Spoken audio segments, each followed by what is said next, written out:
ಒಂದೆರಡು ಸೂಚನೆಗಳು ನಿಮಗೆ.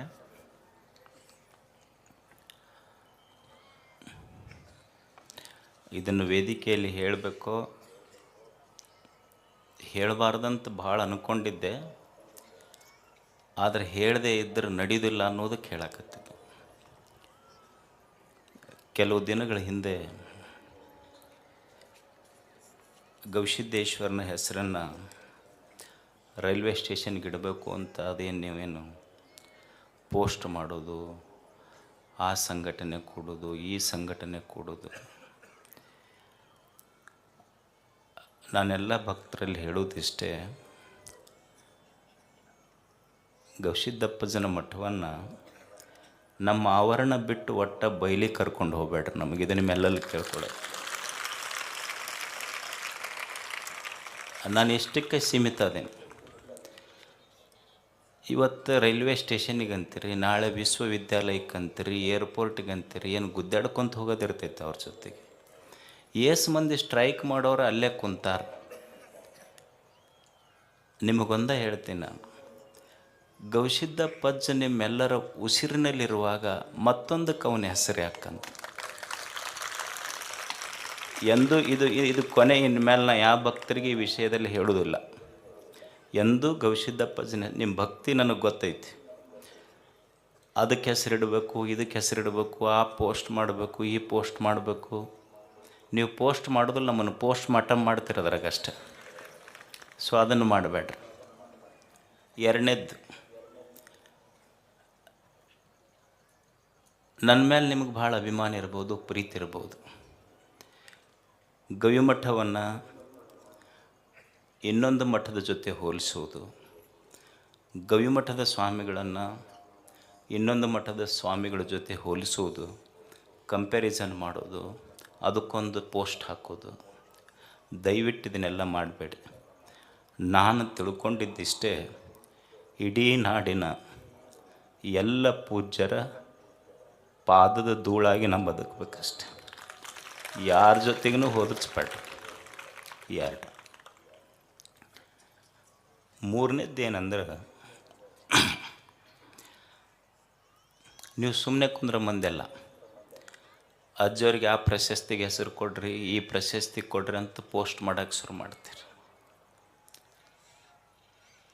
ನಾನು ಬರುವ ಪ್ರಶಸ್ತಿಗಳನ್ನು ತಿರಸ್ಕರಿಸುವಷ್ಟು ದೊಡ್ಡವನಲ್ಲ, ಅದನ್ನು ಸ್ವೀಕರಿಸುವ ಅರ್ಹತೆ ನನಗಿಲ್ಲೋ ಅನ್ನುವಂಥ ವಿನಯವಂತ ನಾನಷ್ಟೇ, ವಿನಮ್ರತೆ ನನ್ನಲ್ಲಿದೆ.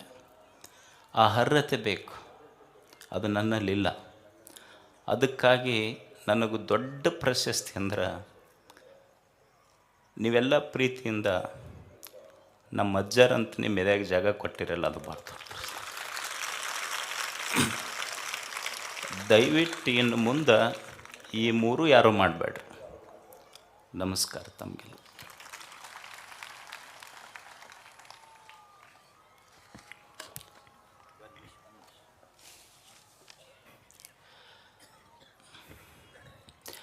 ಅಜ್ಜವರು ನನಗೆ ಹೇಳಿಬಿಟ್ಟಿದ್ದಾರೆ ಇದನ್ನು. ನಾನು ಮಾಡೋದು ಇಷ್ಟೇ ಕೆಲಸ. ಏನು ಅಂದ್ರೆ, ಒಂದು ಪೂಜೆ, ಓದು ಮತ್ತು ಸೇವೆ. ನನಗೆ ಆ ಜಾತಿ, ಈ ಧರ್ಮ, ಆ ಧರ್ಮಗಳ ಗಲಾಟೆಗೂ ಕರ್ಕೊಂಡು ಹೋಗಬೇಡ್ರಿ. ನನ್ನ ಧರ್ಮ ಮತ್ತು ನನ್ನ ಧರ್ಮದ ಪರಿಭಾಷೆ ಏನು ಅಂದ್ರೆ, ಲವ್ ಆಲ್ ಸರ್ವ್ ಆಲ್. ಇದು ನನ್ನ ಧರ್ಮದ ಪರಿಭಾಷೆ ಅಷ್ಟೆ. ಎಲ್ಲರನ್ನು ಪ್ರೀತಿಸು, ಎಲ್ಲರನ್ನು ಸೇವಾ ಮಾಡು. ಇದನ್ನು ಬಿಟ್ಟರೆ ಇದಕ್ಕೆ ಮಿಕ್ಕಿದ ಧರ್ಮದ ಪರಿಭಾಷೆಗಳನ್ನು ತಿಳಿದುಕೊಳ್ಳುವಷ್ಟು ಪಂಡಿತನೂ ನಾನಲ್ಲ. ನನಗೆ ಗೊತ್ತಿರುವುದಿಷ್ಟೇ, ನಾನು ಇದನ್ನೇ ಮಾಡ್ತೀನಿ. ಇದನ್ನು ಬಿಟ್ಟು ದಯವಿಟ್ಟು ನನಗೆ ಯಾವ ಹೊರಗೂ ಕರ್ಕೊಂಡು ಹೋಗಬೇಡ್ರಿ. ನನಗೆ ಅಜ್ಜರು ಹೇಳ್ಯಾರ, ನಾನು ಎಲ್ಲಿ ನನ್ನ ಶಿಕ್ಷಣ ಸಂಸ್ಥೆಗಳಲ್ಲಿರಲಿ, ಮಠದಲ್ಲಿರಲಿ, ಪತ್ರಿಕೆಯಲ್ಲಿರಲಿ, ನನ್ನ ಫೋಟೋ ಎಲ್ಲಿ ಹಾಕಿಲ್ಲ. ನಾನು ಮಠದಾಗಿರೋದು ಅಜ್ಜರ ಫೋಟೋ ಒಂದೇ ಗದ್ದಿಗೆ. ಯಾರೋ ಕೇಳಿದ್ರೆ ನನಗೆ, ಅಲ್ಲ ಅಜ್ಜರು ನಿಮ್ಮ ಮಠದಾಗ ಫೋಟೋ ಹಾಕಿಲ್ಲ ಅಂತ. ಮತ್ತು ನೀವು ಯಾರ್ದು ನೋಡಿದ್ರಿ ಮಠದಾಗ ಅಂತ ಕೇಳಿದ್ ನಾನು. ಒಬ್ರು ಯಾರೋ ಗುಲ್ಬರ್ಗದಿಂದ ಬಂದಿದ್ದರು, ನಿಮ್ಮ ಫೋಟೋ ಕಂಡಿಲ್ಲಲ್ಲ, ನೀವು ಮಠದಾಗ ಅಡ್ಡಾಡಿದ್ರಿ ಏನು? ಅಡ್ಡಾಡಿದೆ. ಯಾರ್ದು ಕಂಡಿತು ನಿಮ್ಗೆ? ಅಲ್ಲಿ ಗುರುಗಳು ಶಿವಶಾಂತವೀರ ಸ್ವಾಮಿಗಳ್ದು ಕಂಡಿತ್ತು. ಅಲ್ಲ, ಮನ್ಯಾಗ ಫೋಟೋ ಯಾರು ಇರ್ತಾವ, ಮಾಲಕರು ಇರ್ತಾವೆ, ಆಳ ಮಕ್ಕಳು ಫೋಟೋ ಯಾರು ಹಾಕಿರ್ತಾರೆ? ಯಾರೂ ಹಾಕೋದಿಲ್ಲ. ಅವ್ರ ಮಾಲಕರು ಅಷ್ಟೆ, ಅವ್ರ ಆಳ್ಮಗ ನಾನು. ದೇಹ, ಈ ದೇಹದೊಳಗೆ ಜೀವಿರುವಷ್ಟು ದಿವಸ ಅವನ ಸೇವೆ ಮಾಡೋದು ಮತ್ತು ಸಾಧ್ಯ ಇದ್ದಷ್ಟು ನಿಮ್ಮ ಸೇವೆ ಮಾಡೋದು, ಇಷ್ಟು ಬಿಟ್ಟರೆ ಬೇರೆ ಗೊತ್ತಿಲ್ಲ ನನಗೆ.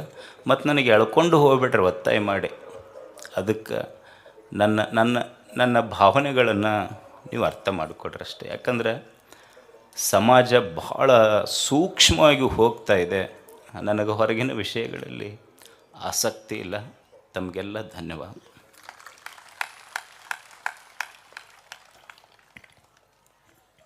ಪೂಜ್ಯರಿಗೆ ಧನ್ಯವಾದಗಳು.